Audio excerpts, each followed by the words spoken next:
Ya, silakan.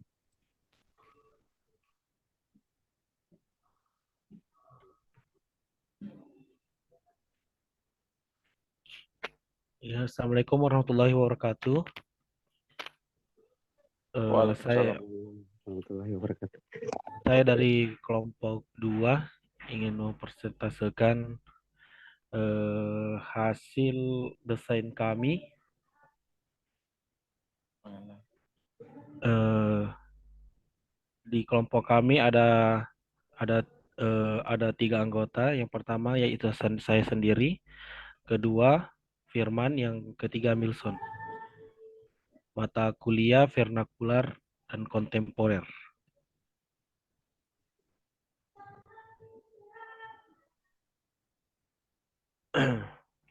Arsitektur kontemporer yaitu secara sederhana arsitektur kontemporer merupakan salah satu jenis arsitektur yang paling terbaru. Arsitektur kontemporer memiliki acuan sebagai desain saat ini yang sedang tren atau yang banyak dibuat. Sedangkan vernakular sendiri itu merupakan sebuah kegiatan arsitektur yang masih memanfaatkan berbagai jenis bahan tradisional yang ada di daerah sekitar, dan umumnya pembangunannya akan dilakukan tanpa adanya pengawasan dari seorang yang berpengalaman di bidang arsitektur. Artinya vernakular itu sendiri yaitu eh, membangun tanpa arsitektur. Jika digabung kontemporer dan arsitektur vernakular, yaitu pendekatan perancangan yang mengusung konsep kelokalan yang tidak murni serta merupakan kombinasi dengan konsep rancangan yang lebih modern dan dinamis mengikuti perkembangan zaman. Artinya dia tetap dia tetap dia tetap memiliki konsep-konsep pendekatan kelokalan, tapi juga mempertahankan eh tapi juga sorry tapi juga mengikuti perkembangan zaman. Berikutnya saya mengambil eh, bahan bahan desain dari pemilik, yaitu Muhammad Ibrahim Detarjuna. Alamatnya Lorong SMA 10 Kendari, Jalan Boulevard, Kelurahan Mokoau, Kecamatan Kambu, Kota Kendari. Pekerjaan dia sebagai admin BTN Property. Luas bangunan sekitar 100 100 meter persegi. Luas lahan itu kurang lebih 300 meter persegi. Status bangunannya milik pribadi. Berikut citra satelit. Ini berada di Jalan Boulevard arah menuju Polda Sultra.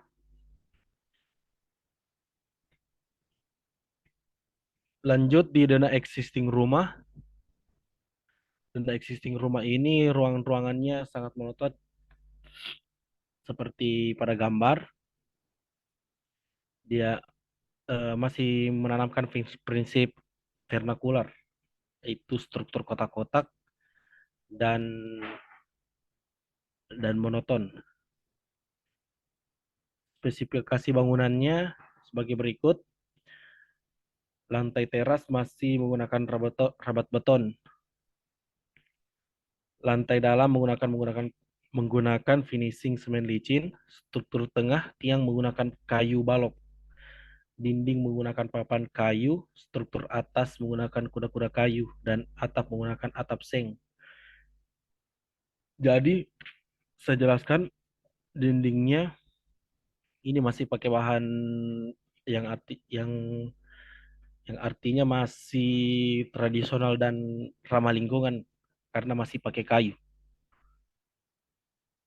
Cuma keunikannya yaitu keunikannya dindingnya sudah finishing dicat dan rapi. Jadi agak-agak nampak bagus, seperti tampak tampak berikut. Ini tampak samping kiri, tampak belakang, tampak depan, tampak kanan. Keunikan bangunan tersebut yaitu denah zigzag yang nantinya bisa dipertahankan dan dikembangkan menjadi lebih menarik. Bentuk ruang kotak-kotak sebagai acuan fasad perubahan Coba bentuk. Om Fadli tadi Ya, Pak. itu tampaknya mana tampak tampak depan mana? Ini, Pak. Nah, informasikan ke Bapak 2 poin saja tampak depan, belakang, samping ini.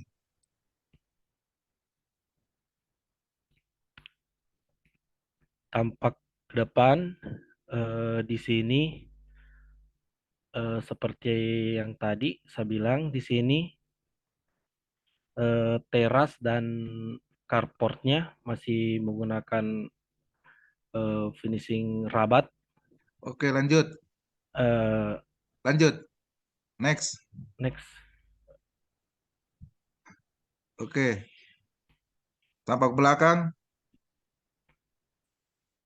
tampak belakang di sini eh, menggunakan dinding menggunakan papan dan ampik ini masih ampik pakai kalsibor. Oke, lanjut. Yang ini, Ini tampak samping, ya, informasikan apa ke Bapak? Tampak samping eh, kiri ini. tampak samping kiri ini terlihat ada garasi yang masih menggunakan kayu dengan desain pot-pot pakai kayu. Dari dari dari samping sorry dari bahan atapnya menggunakan spandek. Oke, lanjut. Ini tampak samping kiri, jendela dan kusen masih menggunakan kayu dan sama seperti tiang yang di samping kanan mempunyai rangka-rangka pot bunga dari kayu dan menggunakan atap spandek juga. Untuk list atap menggunakan papan dan struktur rangka kuda-kuda menggunakan eh, kayu. Uniknya di sini sudut sudut atap agak tinggi, jadi estetik dari atapnya lumayan bagus. Begitu Pak untuk Oke, dampak. lanjut.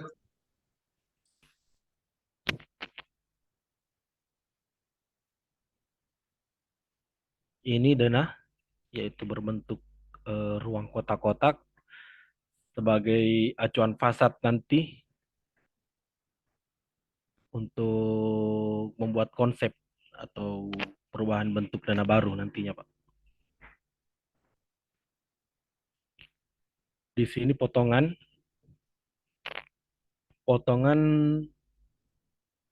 dinding dan fasad itu menggunakan material kayu dan struktur atap menggunakan balok dan kaso. Untuk penutup atap menggunakan spandek.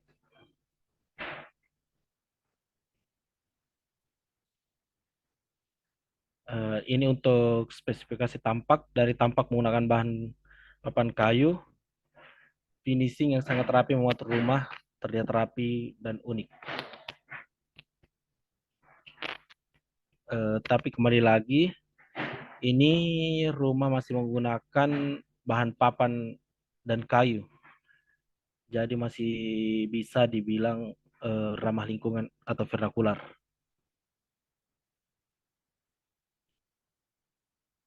Begitu saya kira Pak, untuk spesifikasi existing bangunan yang nanti akan didesain. Ya,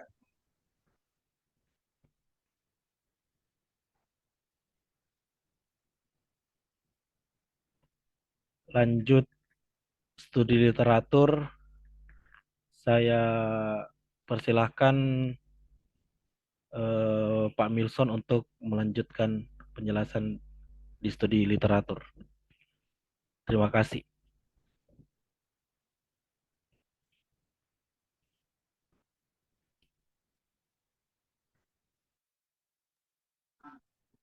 Ya, Assalamualaikum warahmatullahi wabarakatuh. Mohon maaf ini Pak kalau suara saya kurang jelas soalnya jaringan kurang bagus. Halo, Ya, silakan. Jelas suaranya sudah bagus. oh ada suara Pak. Ya. Sudah studi literatur itu ini yang pertama Pak. Bangunannya itu bentuk kotak-kotak Pak.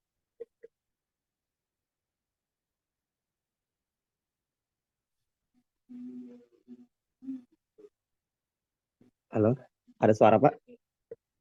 Iya, iya, lanjut. Jelas Ah, suaranya, keras, sudah bagus. Lanjut saya jelaskan. Studi literatur yang pertama itu Pak, ini Pak, yang bangunannya itu kotak-kotak Pak. Ini termasuk arsitektur kontemporer Pak, arsitektur saat kini. Eh, Selanjutnya mungkin Pak. Next. Ya, ini studi literatur yang kedua Pak. Di sini Pak ada beberapa mungkin yang akan kami gunakan di desain, bentuknya itu yang bentuk kotak-kotak itu Pak.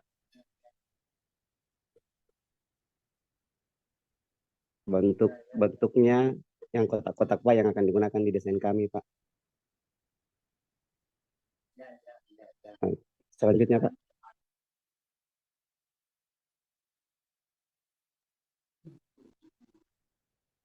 Selanjutnya. Berikutnya itu studi literatur yang berikut yang ketiga itu hampir sama tadi Pak. Mungkin dari segi bentuknya aja yang beda Pak. Ada beberapa yang kami gunakan di desain kami yaitu bentuk terasnya dengan material-material yang ini Pak yang digunakan seperti kaca. Terus itu taman-tamannya itu Pak. Selanjutnya Pak.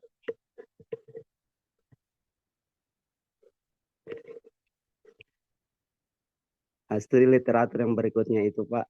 Ini arsitekturnya juga itu kontemporer. Uh, ada beberapa Pak yang kami ini di sini keunikannya yaitu model bangunannya Pak yang bentuk kotak-kotak dan ini hampir sama dengan kami punya desain Pak. Selanjutnya Pak.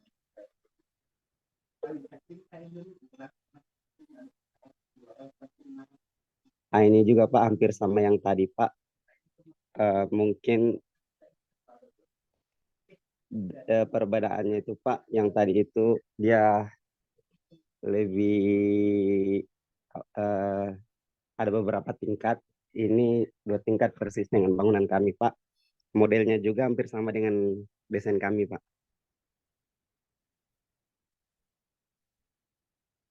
Berikutnya Pak. Ya, istilah berikutnya itu masih arsitektur kontemporer juga Pak. Di sini ini bangunan ini lebih banyak ini Pak permainan kacanya Pak, material kaca. Ya, berikutnya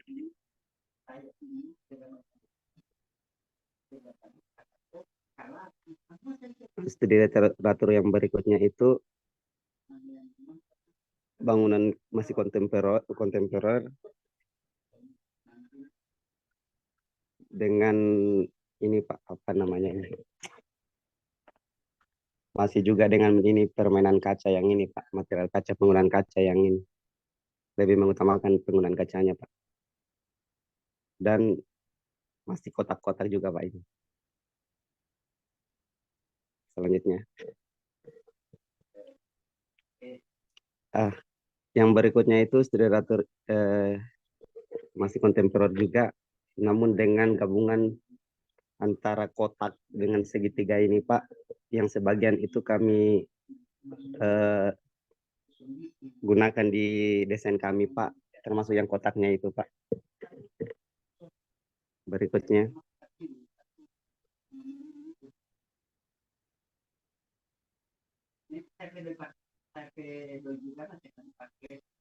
Ah, untuk yang studi literatur ini Pak, eh, masih kotak-kotak juga Pak. Yang kami lihat di sini ini Pak, model bangunannya tampaknya itu sangat luar biasa Pak. Dan itu sebagian kami aplikasikan di bangunan kami Pak. Selanjutnya,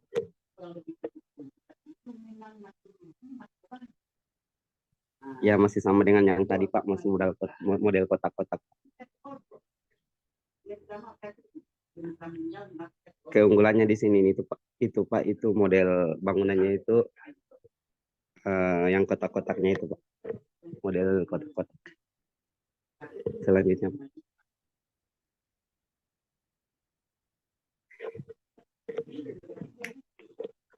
ya berikutnya, yang ini Pak, ini model atapnya ini Pak, yang sebagian kami gunakan Pak, model ini, model pelana dengan kotak-kotak ini Pak. Selanjutnya,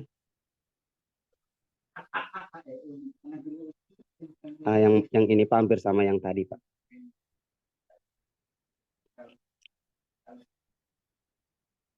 Terus berikutnya yang ini studi literatur masih yang kontemporer juga Pak. Di sini ini yang jadi pertimbangan kami itu yang ini Pak, yang model itu entrance-nya itu Pak. Tampak depannya ini hampir mirip dengan kami punya desain. Selanjutnya,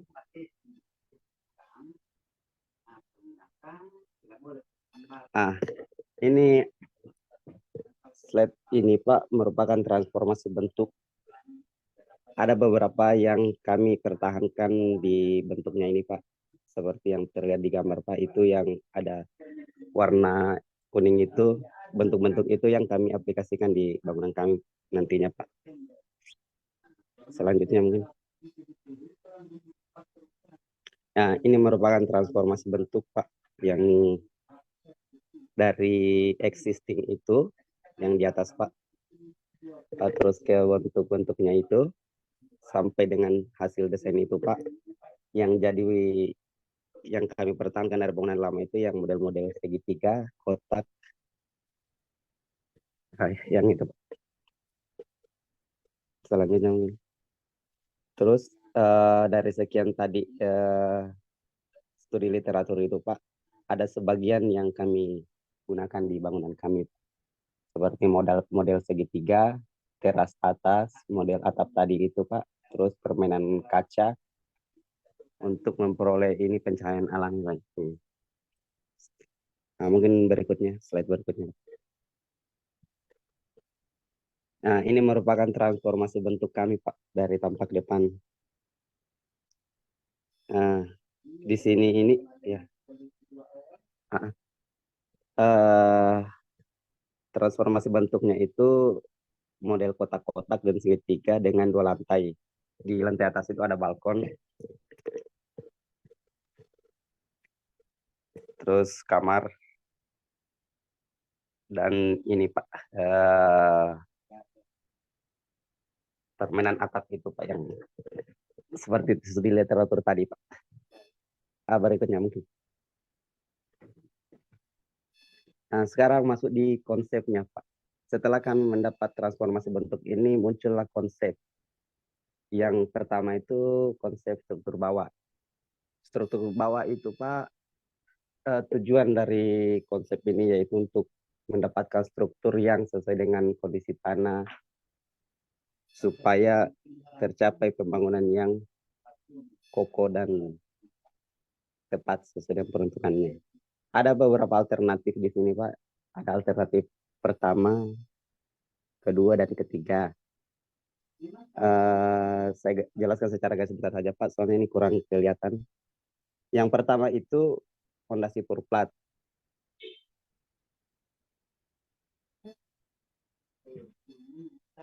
Yang kedua, fondasi garis atau fondasi batu gunung. Yang ketiga itu gabungan antara fondasi sumuran dengan fondasi purplat. Dari masing-masing fondasi ini ada keunggulan dan kekurangannya. Yang pertama itu fondasi alternatif pertama ini ada fondasi purplat. Kurang jelas ini Pak, tulisannya. Penggunaan fondasi purplat ini digunakan di setiap struktur bangunan, struktur inti daripada bangunan, setiap kolom utama. Keunggulannya itu ada dua. Yang pertama itu dengan kondisi tanah yang stabil, maka fondasi purplat ini mampu menopang bangunan hingga 2 sampai 4 lantai ke atas, Pak.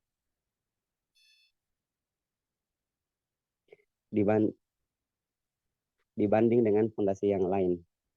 Terus yang kedua, fondasi tergolong lebih mudah dibangun. Fondasi purplat ini Pak, dia lebih mudah dibangun dibanding dengan fondasi yang lainnya seperti fondasi cakar ayam.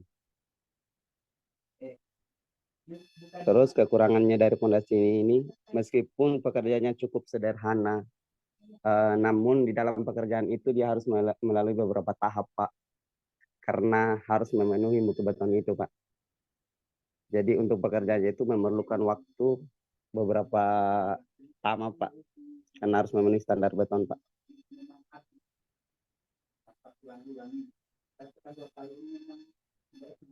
Yang keempat itu pekerjaan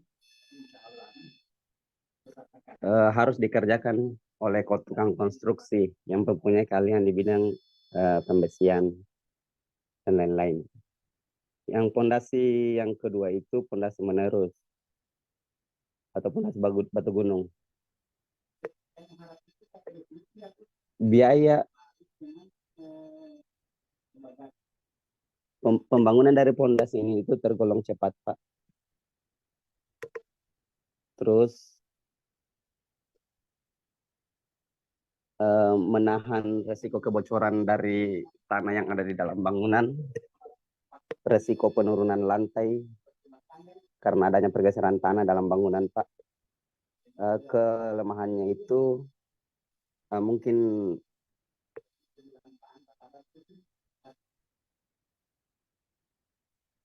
mudah retak, Pak, karena materialnya itu yang dari alam. Pada saat pemasangannya itu dia permukaannya yang licin sehingga mudah retak, Pak. Kalau pemasangannya kurang tepat, Pak, kurang bagus.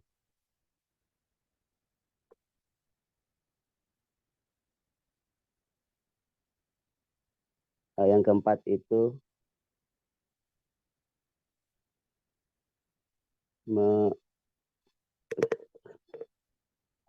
kurang jelas, Pak, ini tulisan.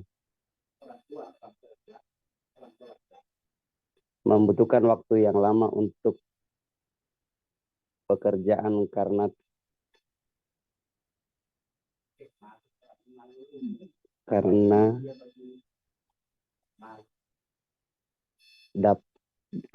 sesuai dengan mungkin yang berikutnya, Pak, yang ketiga itu ada yang pertama itu kelebihannya itu sangat cocok digunakan di daerah yang berakhir. Yang kedua itu biaya pembangunan tergolong murah dibanding dengan pondasi-pondasi yang menyerupai, Pak. Kelemahannya itu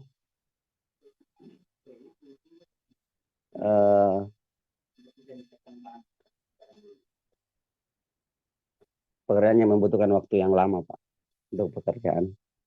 Memerlukan waktu yang lama untuk pekerjaannya. Terus yang ketiga itu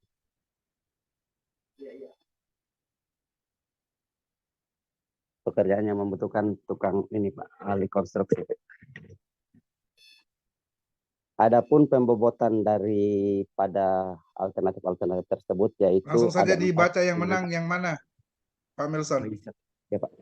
Yang jadi alternatif kami di sini, Pak, itu fondasi purplat yang alternatif pertama dengan beberapa keunggulannya seperti yang ada itu, Pak. Keunggulannya itu ada 2 dan kekurangannya ada 2. Nah, mungkin lanjut saja, Pak. Konsep berikutnya, Pak.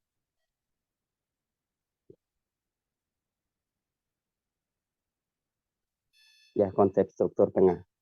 Terus tadi itu di berikutnya mungkin tadi itu Pak masih ada struktur bawah itu penggunaannya itu struktur fondasi menerus itu Pak yang digunakan untuk penahan tanah itu Pak di dalam bangunan. Jadi ada dua fondasi yang kami gunakan Pak. Konsep struktur tengah. Di sini ada alternatif, ada 3 alternatif. Yang pertama itu sistem rangka beton sederhana, sistem konstruksi baja sederhana, terus sistem rangka kayu, kotak sederhana. Dari 3 alternatif ini Pak, mungkin bisa dibaca ya, ininya Pak, keunggulan dan kelebihannya itu masing-masing ada 2.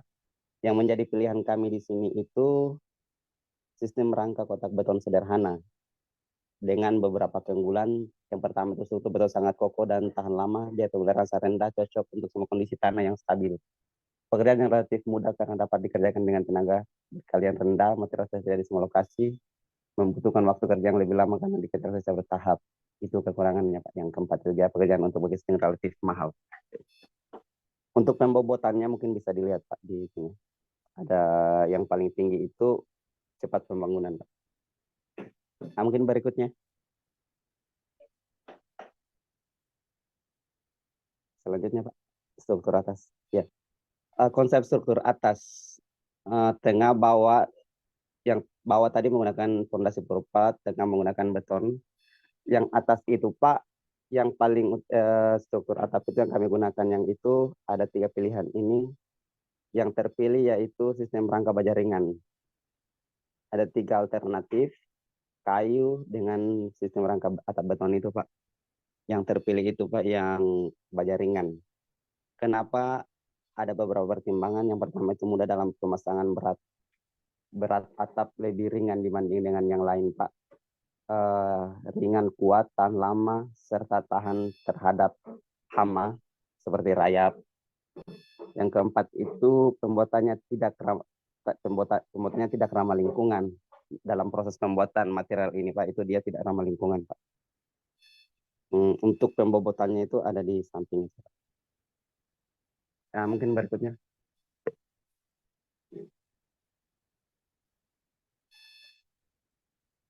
Pak Adi, mungkin selanjutnya Pak.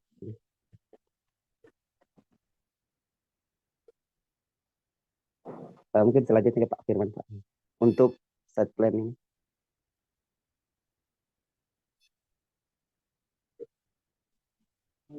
Pak Firman. Oke, terima kasih. Assalamualaikum warahmatullahi wabarakatuh. Terima kasih atas kesempatannya untuk memberikan penjelasan tentang konsep mata kuliah vernakular kontemporer. Jadi kita lihat dari site plan. Mungkin arah utaranya belum ada, kita tidak tahu dari arah mana. Jadi kita sudah bisa lihat posisi Dena dari site plan. Mungkin lanjut Pak Adi. Next. Jadi kalau melihat dari Dena lantai 1, di desain kami ini memiliki 2 lantai. Jadi yang lantai 1 ini terdiri dari beberapa ruangan, teras, kamar mandi mungkin dengan alternatif tangga naik untuk lantai kedua.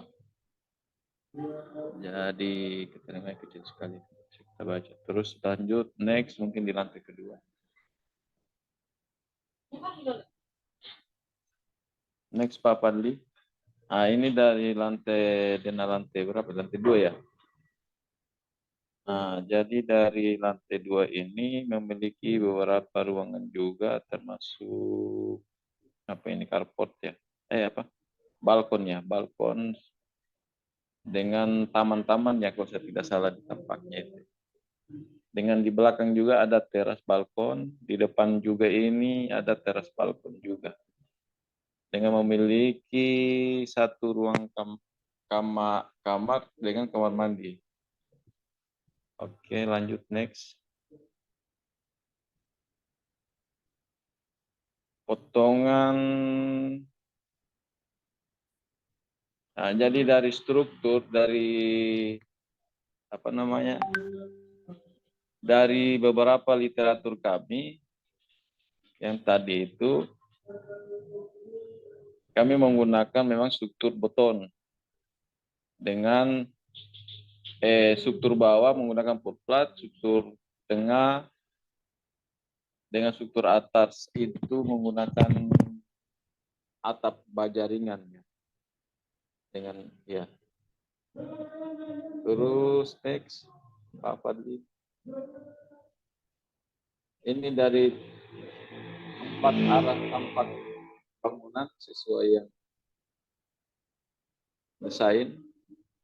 Jadi di sini kita menggunakan konsep dengan ada apa ya, greennya juga ya, untuk supaya tidak kelihatan gersang. Jadi ini ada tampak depan, tampak samping, belakang.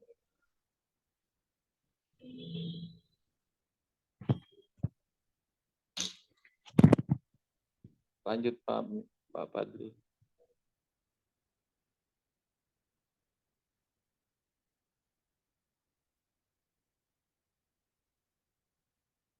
Sudah sampai di slide 38. Hah? Sudah habis.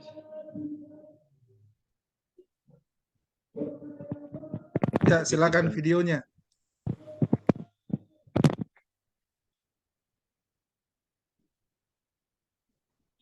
Pak Fadli, silakan videonya.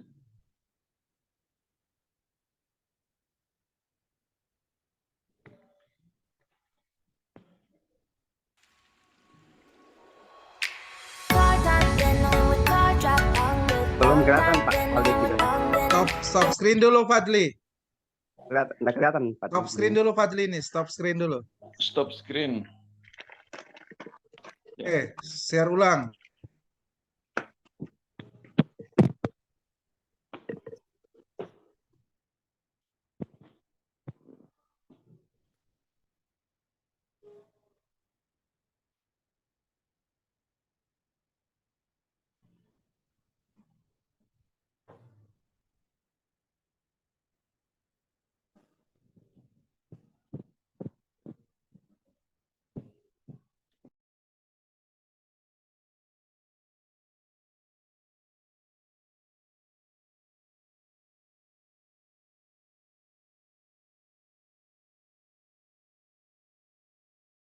Fadli gimana?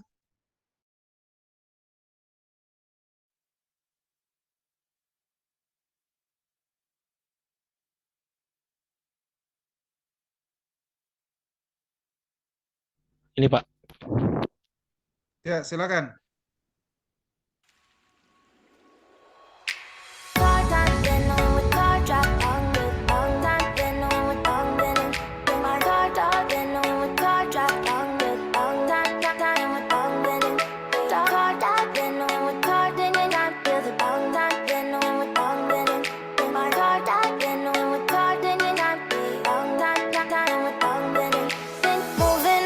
To the sea for a getaway, car top down, and we're driving just to feel young. Moving away to the sea, moving away, can't you see? Sand in your feet, feel the breeze in the summertime. Stars in the sky, one dime for a first time. Moving away to the sea, moving away, can't you see? We'll drink honey by the ocean, it's our favorite potion. Come on baby, let me tell you one time that our days will never end, yeah. No, our days will never end, yeah. No. Come on baby, let me tell you one time that our fire got a love it till you never break apart. And we're moving away to the sea, moving away, can't you see? There won't be one more time, so we gonna do this tonight. There won't be one more time, so we gonna do this tonight. There won't be one more time, so we gonna do this tonight.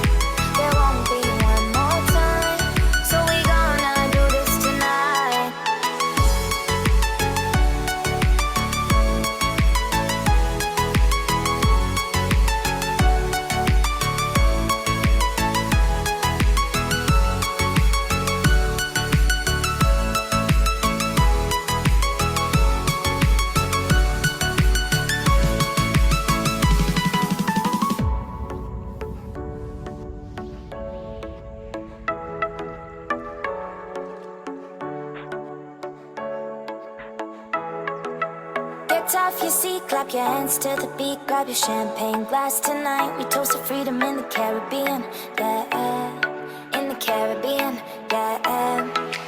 Dance, dance, dance, smoke, smoke, smoke, fire it up, let our lanterns paint the night sky red, paint the night sky red, yeah, yeah. We'll drink honey by the ocean, it's our favorite potion. Come on, baby, let me tell you one time that our days will never end, yeah. No, our days will never end, yeah. No. Come on, baby, let me tell you one time that our fire got a love between you, never break apart. We're moving away to the sea, moving away, can't you? Ya, saya rasa gitu Pak. Oke, stop screen. Tayangkan bannernya. Silakan bannernya. Ya, silakan dijelaskan bannernya.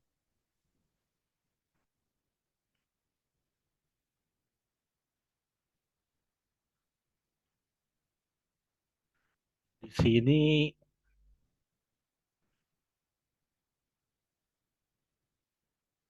sini saya pasang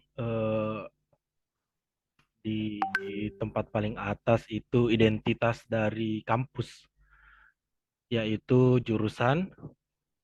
Di sini ada fakultas, di sini ada universitas, ditambahkan logo.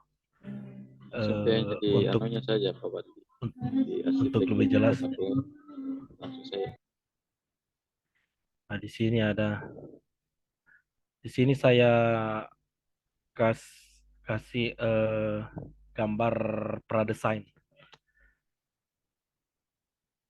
Di sini saya kasih action pengertian dari arsitektur neo-vernakular itu sendiri, yaitu salah satu paham atau aliran yang berkembang pada era postmodern di tahun pertengahan 1960-an.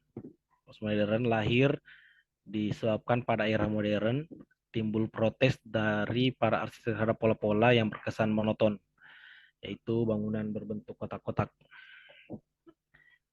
Nah, di sini ada judul mata kuliah itu sendiri, penggabungan antara arsitektur vernakular dan kontemporer. Di sini ada 4 tampak dari pasca desain. Saya juga mengambil side plan sebagai latar watermark di sini untuk di banner. Di sini ada dosen pengajar yang bersangkutan mata kuliah kontemporer dan vernakular. Di sini saya kasih identitas dari anggota-anggota kelompok. Itu dari saya sendiri yang di Padli, ada Firman dan Milson. Saya juga memberikan di sini pengertian dari vernakular dan kontemporer itu sendiri. Jadi tidak hanya judul ataupun gambar, tapi orang nanti yang akan melihat tahu vernakular kontemporer dan vernakular kontemporer gabungan itu sendiri itu apa. Di sini saya kasih denah di atas dari action perspektif di bawah, supaya nantinya orang tidak bertanya-tanya tentang dalam bangunan ini apa. Jadi mereka sudah ada bayangan karena sudah ada denah dan lantai 1 dan lantai 2 serta potongan. Jadi tidak terlihat tidak terkesan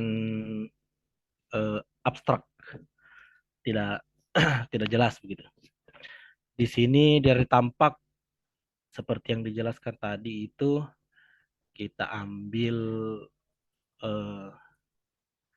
ini sudut atap ya, kotak-kotak untuk di sini, dan arsitektur hijau atau green arsitektur, kita bikinkan taman di sini eh, dan action taman di balkon supaya eh, tidak serta-merta panas karena di sini banyak bukaan kaca. Jadi udara atau panas matahari masih bisa disaring dari tumbuhan-tumbuhan yang ada di garden floor ini yang di balkon. Mungkin hanya itu yang bisa saya jelaskan dari banner ini. Mohon maaf kalau ada kekurangan. Sekian dari saya, terima kasih. Oke, bagus. Mana PowerPoint-nya? Di stop screen ini PowerPoint-nya mana?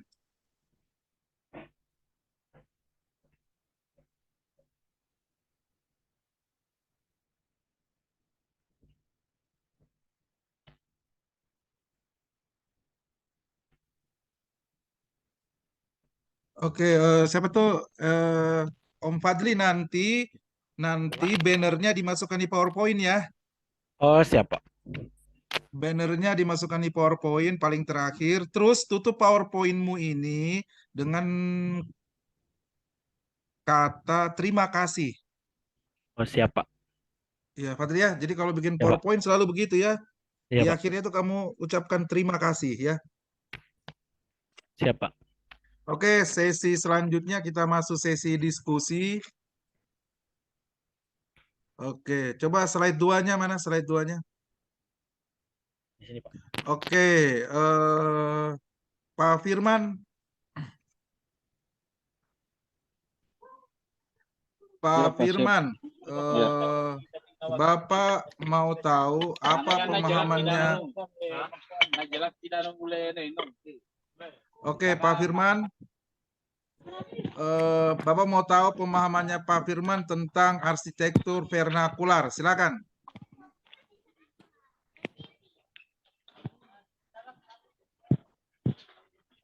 Arsitektur vernakular.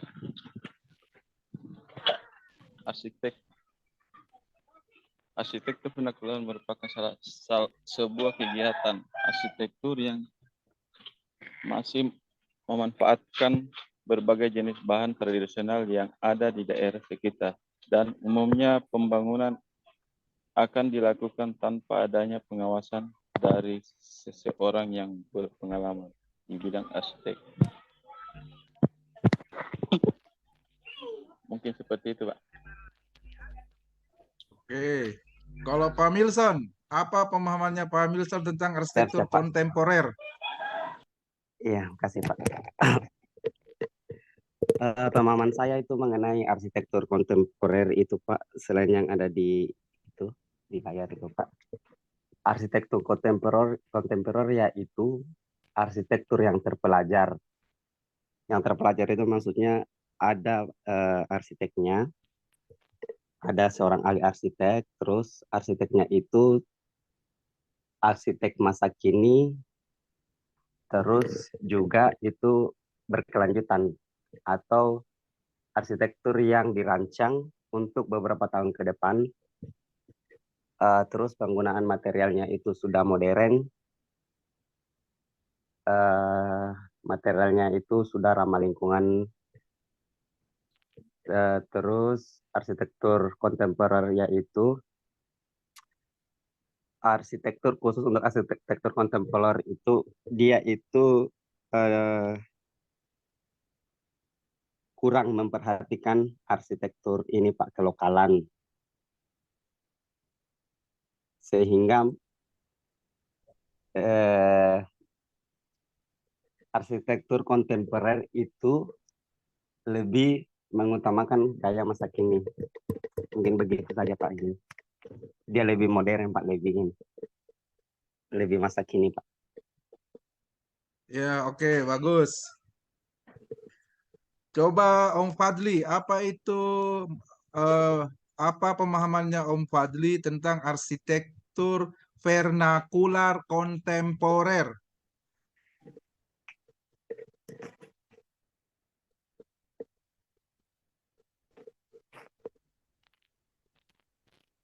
Dari pemahaman saya, Pak, ini arsitektur kontemporer vernakular ini arsitektur yang mendesain di zaman-zaman era modern, Pak.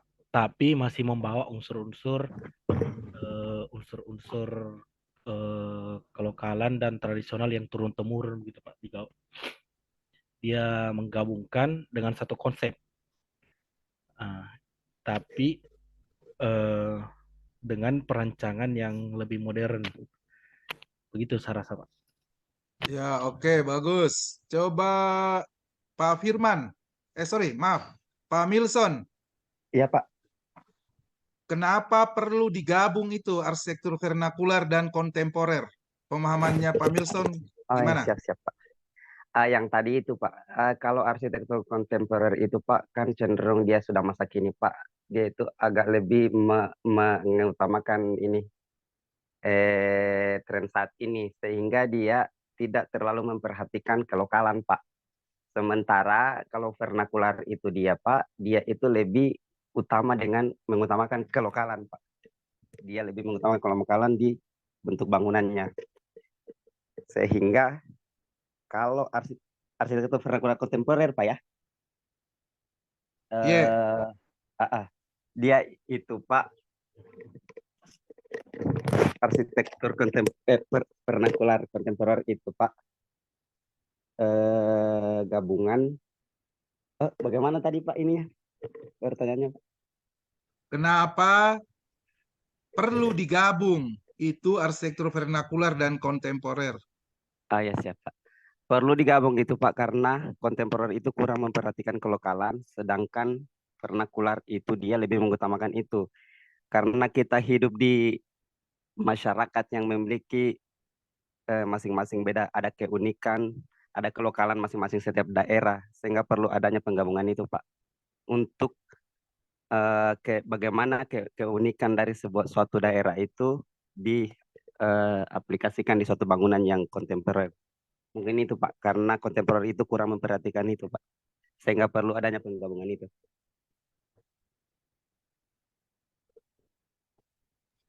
Oke, bagus. Studi literatur mana Om Fadli?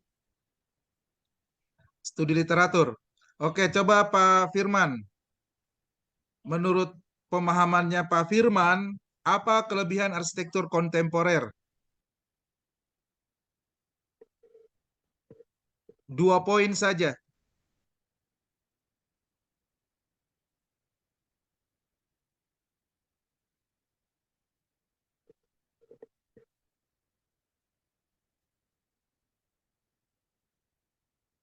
Pak Firman. Ya, Pak, siap. Oke, apa kelebihannya arsitektur kontemporer? 2 poin saja.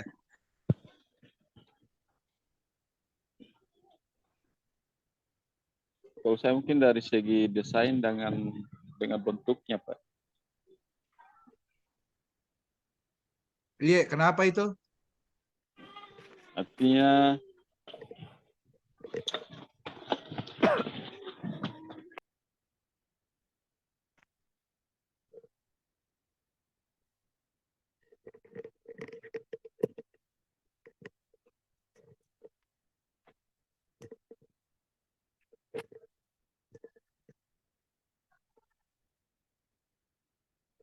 Iya, gimana? Kenapa desainnya?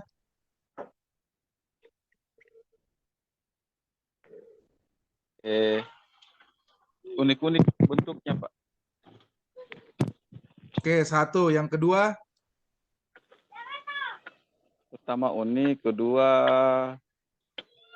memiliki desain yang ini yang ekstrim itu, Pak ya. Atau mungkin masuk kategori unik ya, Pak Edi? Iya, lanjut. Yang kedua apa? Ya, kedua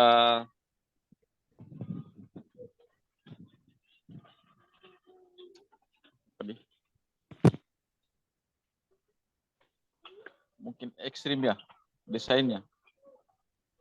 Oke. Ya. Ya, Pak. Oke, bagus. Coba Om Fadli, mana Om Fadli? Ya, Pak. Apa kelemahan arsitektur vernakular? 2 poin saja, Om Fadli.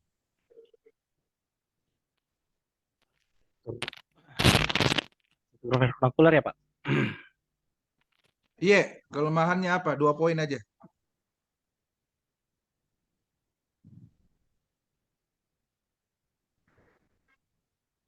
Kelemahannya yang pertama yaitu ini dari segi desain itu termasuk ketinggalan Pak.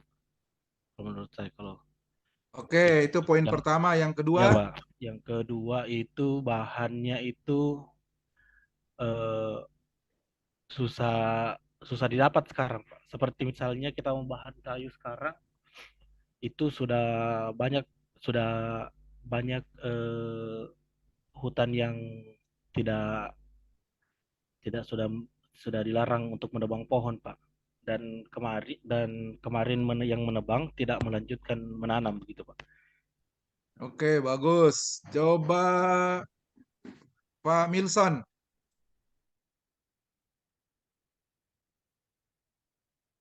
Pak Milson. Pak Milson hadir? Oke, Pak Milson, di studi literaturnya yang mana saja yang diadopsi pada desain Bapak Ibu? Coba Pak Milson.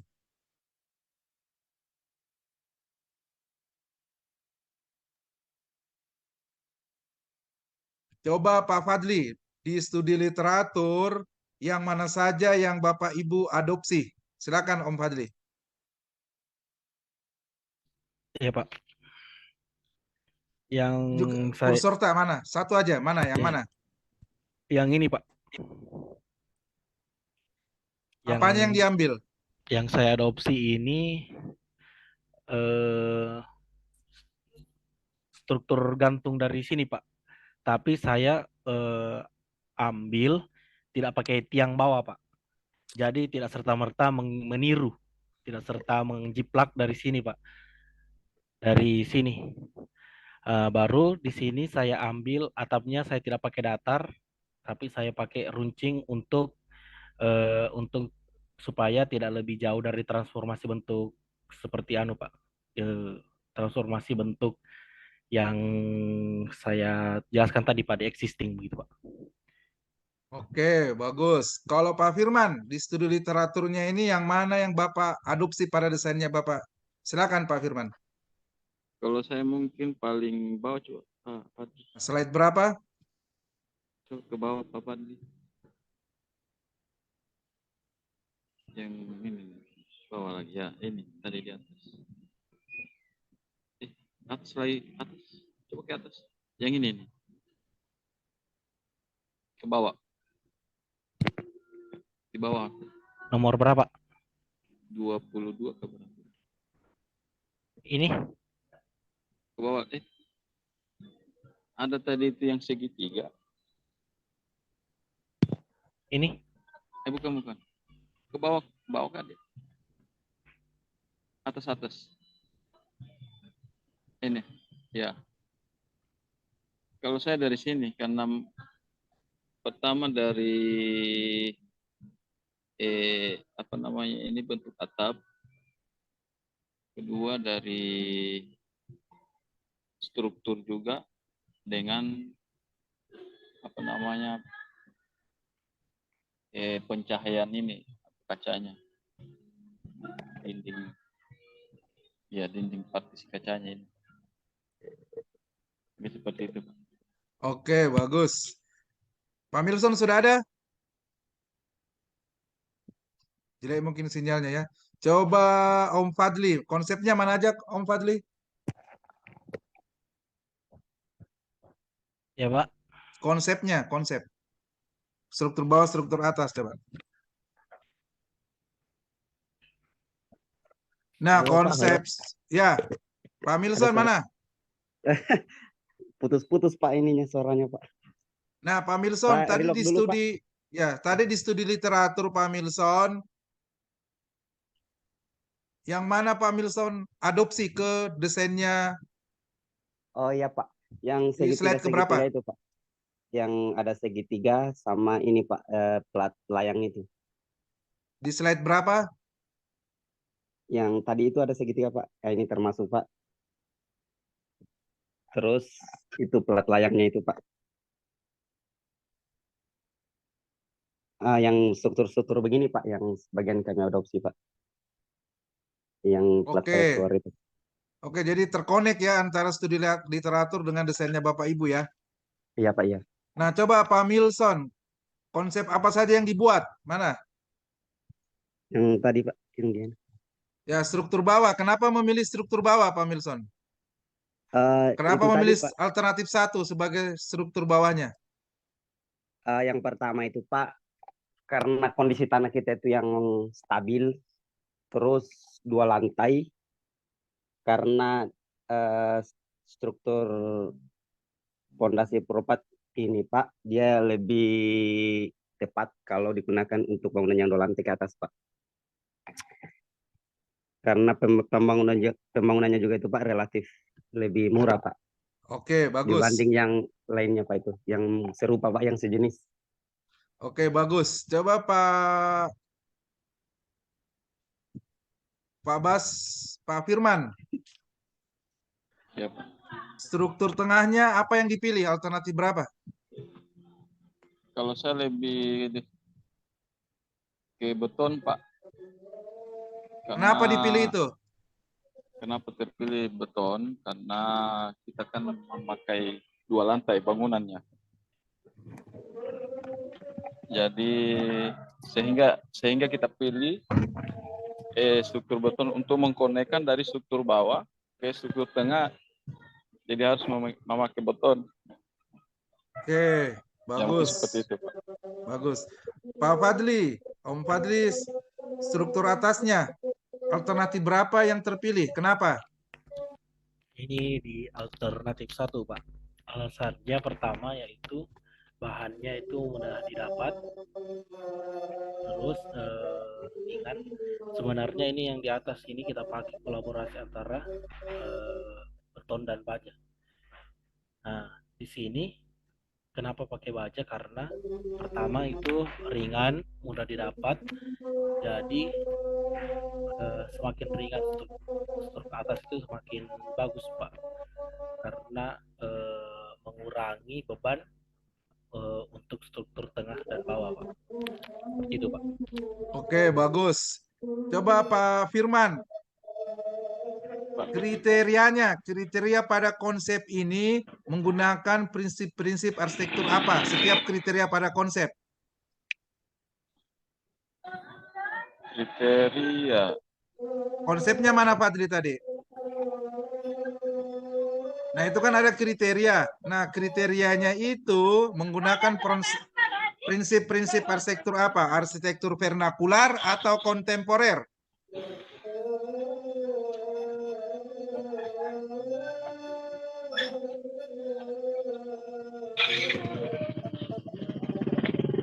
Kontemporer, Pak. Kalau Om Fadli?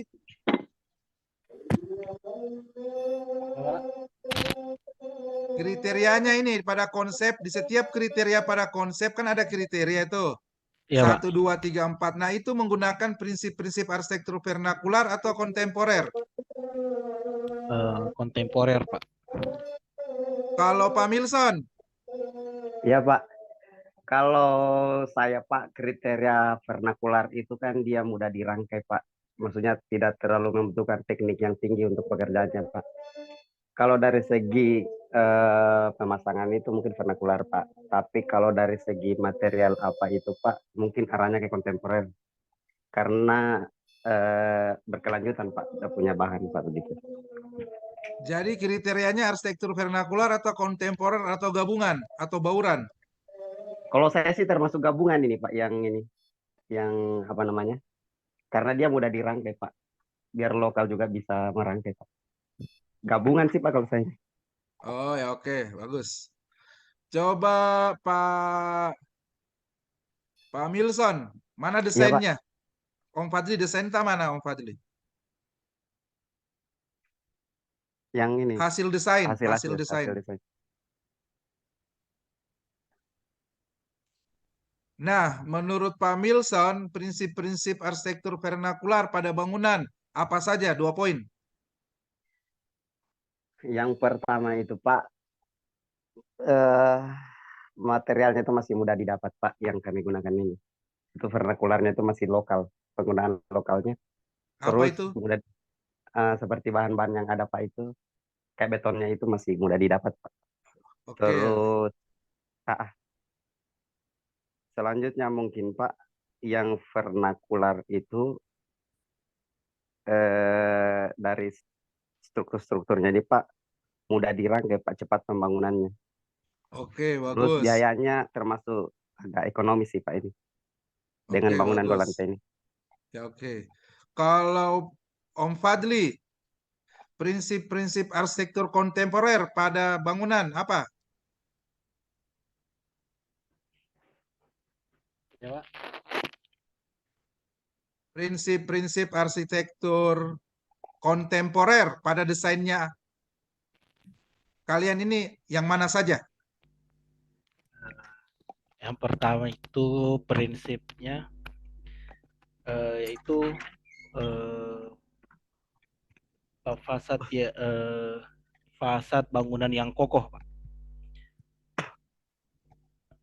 Eh, terus konsep ruang yang terkesan terbuka karena memiliki banyak bukaan kaca, Pak. Oke, bagus. Ya, pertanyaan penutup, Pak Firman. Ya, Pak. Apa kesannya Pak Firman mempelajari mata kuliah arsitektur vernakular dan kontemporer? Silakan Pak Firman. Kalau dari saya mungkin untuk memahami dan mempelajari mungkin dari segi material, baru yang pertama dari struktur dengan efisiensi bahan, harga bahan materialnya juga Pak.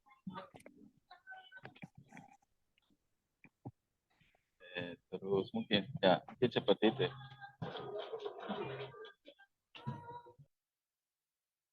Oke, kalau Pak Milson, Ya Pak, siap. Bagaimana Pak? apa kesannya Pak Milson setelah mempelajari mata kuliah arsitektur vernakular dan kontemporer? Iya Pak. Kalau saya Pak, kalau mengenai arsitektur kontemporer itu, kesan saya itu kita diajarkan bagaimana itu supaya di dalam mendesain itu kita tidak terbatas Pak. Maksudnya di sini kita bebas berkreasi sampai bagaimana dan berpikiran ke depan. Terus kalau dari vernakularnya itu bagaimana kita tidak mengabaikan kearifan lokal, bagaimana membangun dengan biaya ekonomis, bagaimana membangun dengan bangunan yang tepat, sederhana, cepat, begitu Pak. Ya, strukturnya sederhana ya. Iya Pak. Mungkin begitu. Kalau kontemporer itu bagaimana mendesain itu Pak, enggak terbatas begitu. Ya, Bebas oke. berimajinasi. Bagus. Kalau Om Fadli, silakan. Kalau saya sendiri, Pak, kesannya belajar kontemporer dan vernakular itu bagus, Pak. Artinya begini, karena sebelumnya kita itu jurusan D3, mungkin lebih ke vernakular dan monoton begitu, Pak. Jadi dengan beralihnya diajarkan kita ke kontemporer, jadi mendesain lebih luas, Pak. Lebih bebas, lebih luas, dan mungkin tidak monoton seperti dulu gitu, Pak. Jadi tidak stuck di situ, Pak. Kalau menurut saya begitu, Pak. Alhamdulillah ya. Kalau dari Bapak, desainnya tadi mana transformasinya? Oke, kalau dari Bapak, PowerPoint Pak Firman, Om Fadli sama Pak Milson ini bagus sekali ya, sudah sistematis dan terstruktur. studi banding, transformasi, desain fisik itu semua terkoneksi, terhubung, terhubung ya, berkorelasi ya dengan baik sehingga sistematis dan terstruktur. Ya, bagus sekali ya. Jadi terhubung semua. Terus hasil desainnya Bapak Ibu ini, Bapak ini bagus sekali ya. Melebihi juga ekspektasinya Bapak. Luar biasa. Ya. Terima kasih, Pak. Terima kasih, Pak. Terima kasih, Pak. Nanti jangan lupa PowerPoint-nya ditutup dengan ucapan terima kasih ya, Fadli ya. Fadli? Siap, Pak. Siap, Pak. Ya, Pak, siap-siap. Terus nanti ya slide 39 itu slide 39 apa lagi namanya? Banner, masukkan bannernya di situ dan slide Siap, Pak. 40. Slide 40 nanti terima kasih. Oke, siap, Pak. Oke, Pak. alhamdulillah Pak Firman, Pak Milson dan Om Fadli telah melaksanakan ujian final test gabungan antara arsitektur vernakular dan kontemporer hari ini dengan bagus sekali. Bapak mengucapkan terima kasih atas atensi dan kesungguhan Pak Milson, Pak Basri, dan Om Fadli atas mata kuliah ini. Insya Allah Bapak kasih nilai tinggi. Terima kasih banyak, Pak. Terima kasih, Pak. Terima kasih, Pak. Terima kasih, Pak. Terima kasih banyak. Wassalamualaikum warahmatullahi wabarakatuh. Waalaikumsalam Waalaikumsalam. warahmatullahi wabarakatuh.